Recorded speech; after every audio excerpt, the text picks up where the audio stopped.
Welcome back, everyone, to another deep dive. And this one, I got to say, is pretty fascinating. Oh, yeah, this one's a real head scratcher. It takes us back to Los Angeles, but not the L.A. Yeah. You might be picturing, like the Hollywood Walk of Fame and movie stars.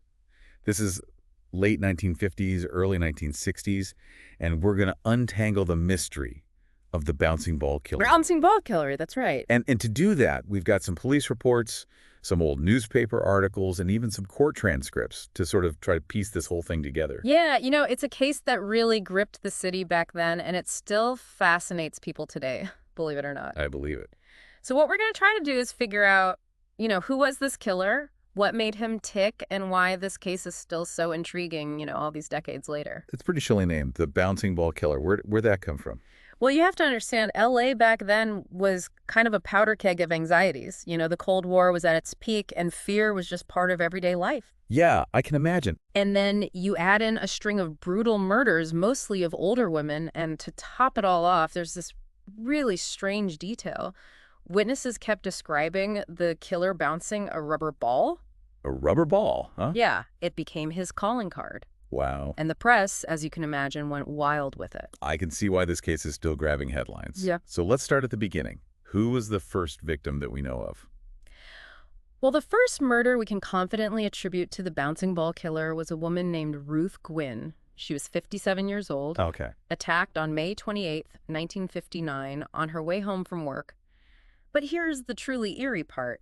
She had actually been attacked 7 years earlier in the same area. So this wasn't just a random attack. It sounds like there's a pattern here. Exactly. This time, Ruth survived long enough to give a statement to the police. Oh, wow. She described being beaten, dragged into a parking lot. Oh, God. Sadly, she died from her injuries just hours later. Horrifying. And it was just the beginning, wasn't it? I mean, tragically, yes. Over the next year, several more murders shook the city.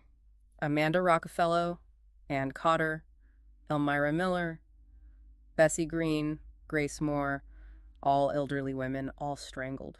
So we have a pattern of victims and this potential signature, the bouncing ball. But when did that detail really come into focus for investigators? The case of 72-year-old Mercedes Langron was really pivotal. Her roommate, Adela Williams, actually saw the suspect leaving the scene, and she described him bouncing a rubber ball. So the bouncing ball wasn't just a rumor. There was an actual eyewitness account. Yes, and the newspapers really jumped on that detail. They instantly dubbed him the bouncing ball killer. Wow. Suddenly, this wasn't just a murderer. This was someone playing a terrifying game, adding this psychological element to the terror. Williams' account must have given police something concrete to work with. What did she tell them about the suspect? She described him as a black man about 6 feet tall. And here's another intriguing detail. She said he was wearing Ivy League clothes. Ivy League clothes, huh? Which at the time meant a very specific, preppy style. Why dress like that when you're committing a murder? Was it a disguise, a way to blend in with a certain crowd, or was it something more twisted, like a desire to mock his victims? Those are some unsettling questions. It almost makes the bouncing ball seem less like a random quirk and more like a deliberate taunt. It's hard to say for sure, but you're right. That's the effect it had. Every time someone heard a bouncing ball, they had to wonder. And the attacks continued. Sadly, yes, we have the attack on Mrs. Modi Hall and her 10-year-old granddaughter, Mary Foster. Both thankfully survived. And a family member reported hearing that chilling sound, the bounce of a rubber ball during the attack.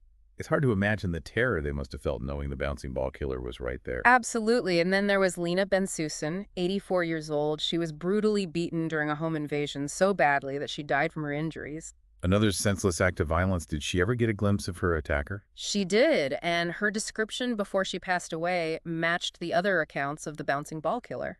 It seems like the police had their hands full with this case. What was their response to all these attacks? Well, with all these murders and the media frenzy, the pressure was on. They were flooded with tips, hundreds of them. It seems everyone in Los Angeles was on edge looking for anyone who even remotely fit the description. So did any of these tips lead to an arrest?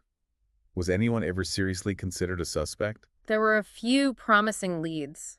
Noble Harper, for instance, was arrested just for bouncing a rubber ball and resembling the composite sketch. Really? Of course, they quickly realized he wasn't the guy.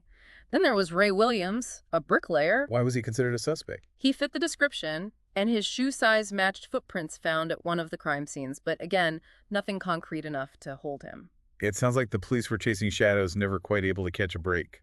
That's a good way to put it. And then there was Joseph Walter Malveaux, a truly strange turn in the investigation. What happened with him? He was arrested for loitering and during questioning confessed to the bouncing ball murders. It seemed like they finally had their man. So case closed. Not quite. Turns out there was absolutely no evidence connecting him to the crimes. Oh, no. It seems his confession was either a desperate attempt for attention or perhaps a sign of mental instability. Either way, he was released, a stark reminder that confessions don't always equal guilt. So back to square one. Did the police ever find any other connections, anyone who could be tied to these crimes? There were a few other men arrested for murders that potentially connected to the bouncing ball killer, even if they weren't convicted of all the crimes. For instance, there was Raymond Ward Clemens. Okay, let's hear about him. Clemens confessed to killing a woman named Nina T. Thorin and even initially claimed to be the bouncing ball killer, but later recanted. Oh, wow. The police weren't convinced, and he failed a polygraph. In the end, he was only sentenced for Thorin's murder. Another dead end. Were there any other potential suspects? Then there was Henry Adolph Bush, a truly fascinating and disturbing character. He confessed to 3 murders, and one of his victims was Elmira Miller, who we believe was killed by the bouncing ball killer. But here's where things take a bizarre turn. Bush claimed the movie Psycho inspired him to kill. Wait, Psycho, the movie, that's wild. It caused a huge stir. Even Alfred Hitchcock himself chimed in saying his film would never lead to violence. Oh. Of course, Bush was executed for the murder, so we'll never know for sure if he was involved in the other bouncing ball killings or if he was just trying to grab headlines. So another potential link, but without a definitive answer. Was there anyone else? There's one more. Charles James Golston arrested for a separate murder and questioned about the bouncing ball killings again. A link was never definitively established. His case is interesting for another reason, though he was initially sentenced to death, but California changed its laws about the death penalty, and his sentence was commuted to life in prison. Wow, this case just keeps getting more complex. It does. It's a reminder that the justice system itself is constantly evolving. Decisions made decades ago can have ripple effects years later. So with all these suspects and potential connections, where does that leave us? Was the bouncing ball killer ever truly caught? That's the million-dollar question, isn't it? And it's the one that keeps this case alive in people's minds. It seems like every answer just leads to more questions. Exactly. Could one of these suspects have been responsible for some or all of the murders? Were there copycat crimes inspired by all the media attention? And the question that haunts me the most, what could possibly motivate someone to do something so strange and terrifying? What's the psychology behind that bouncing ball? It's almost cinematic, the way this killer used the ball. Do you think that's why the media latched onto it so hard? Oh, absolutely. The bouncing ball killer was like something straight out of a horror movie. Yeah. The press had a field day with those nicknames, rubber ball strangler, bouncing ball slayer. They weren't just reporting the news, they were crafting a narrative, almost creating a legend. It's easy to see how those headlines would fuel public fear. But what about the victims?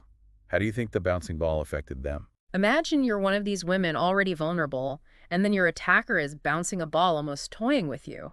It's a level of psychological torment that adds a whole other dimension to the horror of these crimes. It's chilling to think about, and that fear amplified by the media must have had a huge impact on this city as a whole. Absolutely. People were terrified. They were looking over their shoulders, suspicious of anyone who even remotely fit the description. You have to remember, this was the Cold War era, a time of heightened anxiety and paranoia. The bouncing ball killer tapped into that existing fear and cranked it up to 11. I can see how that would create a climate of suspicion and mistrust. Do you think that might have hindered the investigation? It's definitely possible the police were inundated with tips, but many were probably based on fear and speculation rather than solid evidence. It's also possible that the intense media scrutiny created copycat crimes or led to people being wrongly accused because of the hysteria. So the impact of these crimes goes far beyond the victims themselves. It affected the entire community, maybe even distorted the perception of the case. Right, and it makes you wonder about the unsolved cases we hear about today. What will people be saying about them 50 or 60 years from now? Which details will capture their imagination? Which mysteries will continue to haunt them?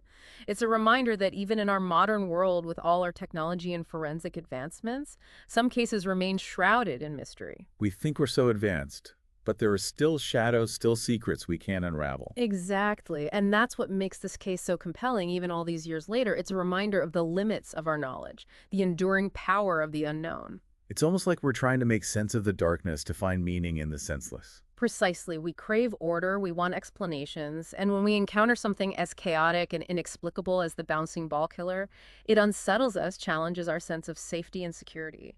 But at the same time, there's this undeniable pull towards the mystery. We want to solve the puzzle, connect the dots, right? Absolutely. There's a part of us that wants to be the detective, the one who cracks the case.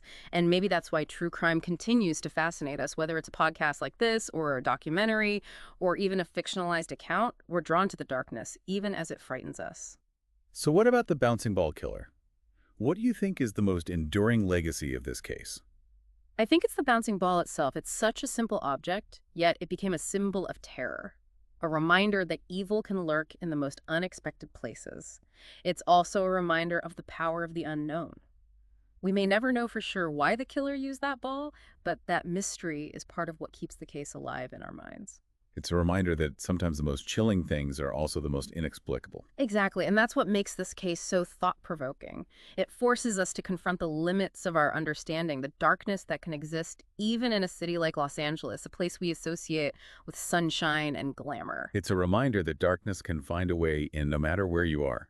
And it makes you wonder about all the other mysteries out there, the cases that haven't been solved, the secrets that remain hidden.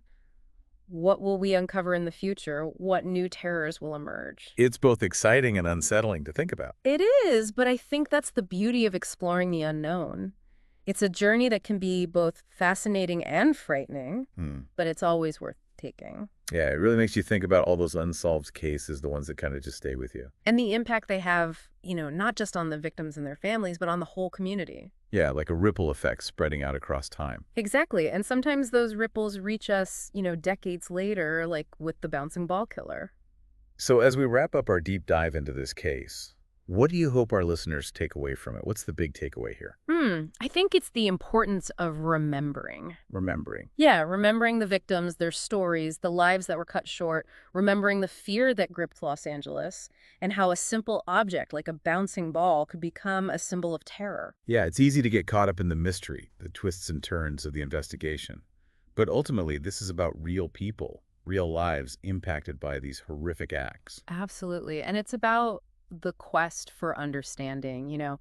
Even though the case remains unsolved, we've explored the historical context, delved into the psychology of the crimes, considered the suspects, and grappled with the unanswered questions. It's like we've pieced together a puzzle, even if some pieces are still missing. Right.